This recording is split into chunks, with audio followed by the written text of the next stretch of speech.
this video is going to be more of an impromptu video, or it is an impromptu video, and as such, it is going to be more raw than some of the videos that I've made before because editing these things, it does take time. And I just wanted to make this just to explain very quickly the speech project for any of the students that wanted to get started on this. This project is a lot more straightforward than some of the other assignments, and I don't think it requires that much explanation. All you're doing is selecting any topic that you would like to discuss. It would ideally have to be something in which there's some sort of like issue or controversy or question involved, because again, you have to use the rhetorical devices that we've studied when we were reading the Rose texts and any of the secondary texts. We have to use it in order to persuade our reader of some point of view, and that point of view could be anything.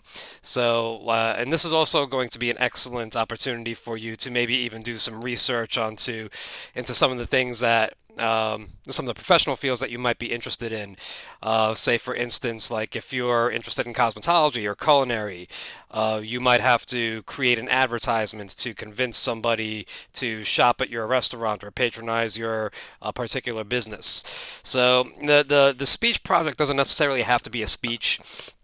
You could write a speech about something, convincing somebody of a point of view, or you could, like I said, make an advertisement or something like that. It just has to be some product in which you utilize the rhetorical devices to convince an audience of a particular point of view, convince them of a perspective, or some type of call to action to convince them to do something like that. So, like I said, it doesn't have to be a speech. You could make an advertisement, kind of like this anti-smoking advertisement over here. And based on the feedback that I got from students from the email that I sent, the students seem to think that it would be fair and a good representation of students' abilities to utilize rhetorical devices effectively if a requirement were to use or have one instance of each rhetorical device in your product, whatever that may be. So, pathos, ethos, and logos have to be utilized in whatever you're creating in order to convince an audience of a particular thing. So, you could see at least two things being used over here. Um, Actually, maybe even three. Actually, this is a good example. So just take a look at this ad. I'm going to minimize this for you. And you could comment as a class comment for your weekly participation as well, and by responding to this question. Take a look at this ad and just tell me how this advertisement uses pathos, ethos, and logos. You could pause the video here and then record your response as a class comment. And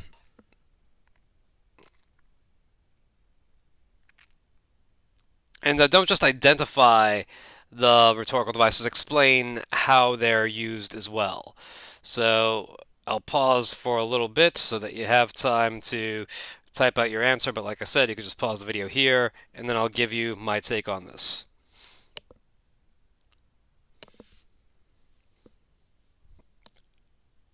All right, so uh, right over here, you see the image. I would say the image would be an example of pathos, because this advertisement is trying to elicit some type of emotional response in order to convince people not to smoke. So they are going for a call to action here. So they're trying to make the viewer of this advertisement feel fearful of the effects of smoking. You do have some logical appeals here, some logos. Right over here where it says smoking cigarettes can cause yellow teeth, bad breath, and gum disease. So those are all facts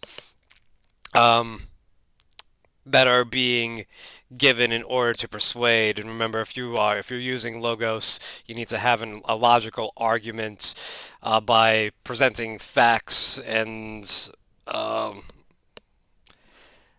based on those facts, someone would logically come to a conclusion to do something or not to do something. And then you right over here, you have like the FDA right over there. So they're like an authoritative figure on health. So that would be ethos, because remember when somebody is using ethos, they are appealing to authority figures in order to get their point across.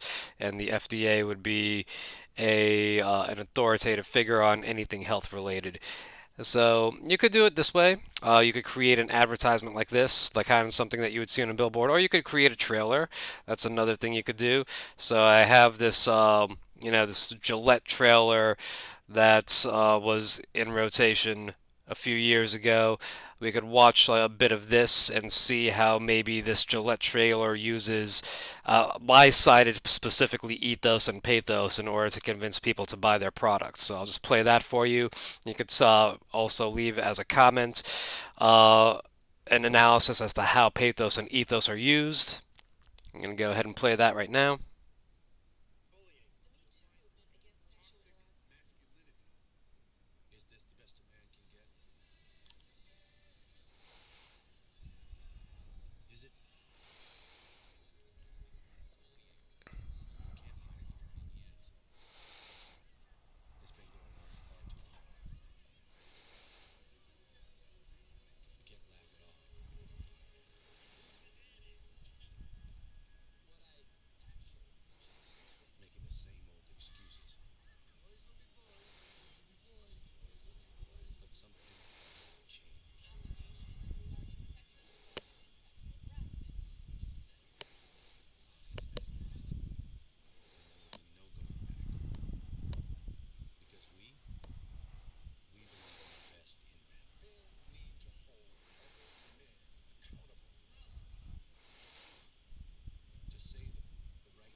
And so you could go ahead and pause the video here and just provide your analysis as to how ethos and pathos were used. And if you could see logos in there, you could certainly feel free to explain how logos probably may have been used in this advertisement. But I'm going to go ahead and give you my analysis right now.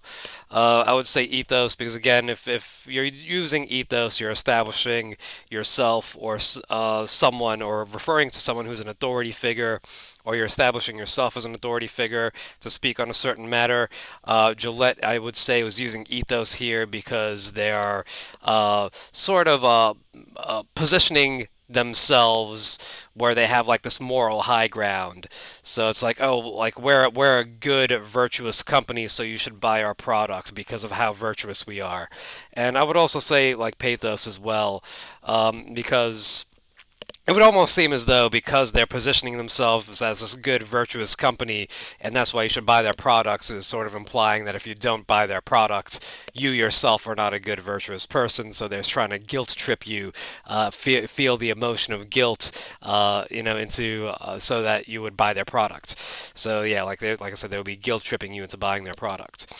So those are just a couple of ways you could do this. I'm working on a video game that I'm creating, and this is another project option. You know, if you're feeling very ambitious, you could engage in this one as well. Because, like I said, there's no one way to do this as long as you're applying pathos, ethos, and logos. So, like, say if you're creating a story, kind of like in The Devil and Tom Walker, that was a narrative, but those things were still used. So, if you're creating a story, you could have dialogue elements where characters are using pathos, ethos, and logos to move the plot forward. So, this is my game right over here that I'm making. Well, looks like something went wrong the last time I updated this. So it's not actually playing right now. But before it was, and I did get this guy to move around and walk around. And what I want to do is create a playable portion where there's some dialogue between characters going on, and I want him to be able to talk to one of these characters, and the character could use either pathos, ethos, and logos in order to make him do a particular thing. These are just, and again, these are just ideas as to how you could execute this. Like I said, if there's another type of project option that you want to engage in, you can certainly do that. Just clear it with me first. But again, I don't want you to. I mean, you can just simply write a speech relating to a topic using pathos, ethos, and logos. But I do want you to apply this to context that would be relevant to you, whether it's pertaining to a hobby that you have or whether it pertains to an actual professional field that you might be interested in. Even like the websites, you could still engage in that project, designing a website in order to fulfill the requirements of this in order to satisfy the requirements of the assignment. Because if say if you're again going back to the business thing, if you're into culinary or cosmetology, you could use pathos, ethos, and logos on a website that you create in order to advertise your own business or your own brand. So just definitely think about what type of project you want to do. Either way, there are going to be multimedia elements that need to be included somehow. That is going to be one piece of criteria, and I plan on having the criteria for the rubric completed by the end of this weekend, and we will certainly have time in class to work on it this week, but definitely get a head start today and this weekend so that you have something for me to leave feedback on in the coming week, and also so that you're not scrambling at the last minutes to make some meaningful progress on this assignment before the marking period ends. So, any questions, feel free to email me, and I'll see you in class virtually on Monday.